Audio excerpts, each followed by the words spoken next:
coming with some huge changes, something due from last 4-5 years, like a small notch 120Hz ProMotion display, iOS 15 out of the box with lots of new changes. And exciting news is, new report says the iPhone 13 may finally get reverse wireless charging support. So in the iPhone 12, we saw magnetic wireless charging coils here for MagSafe. Now Maxweinberg says the magnets are getting stronger in the iPhone 13. In addition to this, they'll have a slight large wireless coil for reverse wireless charging. So yeah, of course, we saw this feature in Samsung few years back. You guys can charge your AirPods or any phone which supports wireless charging.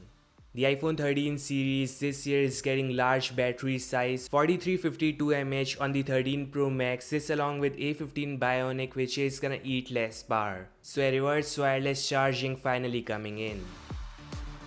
Some new images of iPhone 13 dummy design showcasing the diagonal camera setup. This case image shows how big the module is from the iPhone 12, and the reason is sensor shift stabilization plus new camera sensor.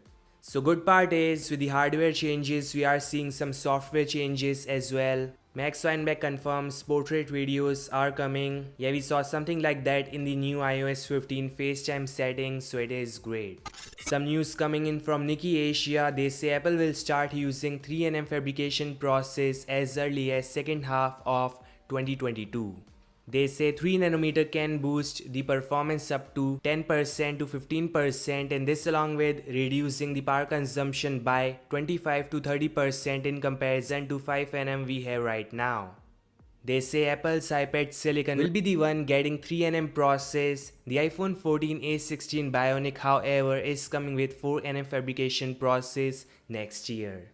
So yeah, not a huge jump for iPhone like in terms of performance, cause even Qualcomm's 895 is coming with 4nm process. That too this year only, when we have iPhone 13 coming with 5nm plus CPU. So you can see they'll be an year late already. Ming Chi Kuo said the 14 Pro Max will use punch hole selfie shoot and Touch ID, so they are not focusing much on the performance but the design on iPhone to be specific.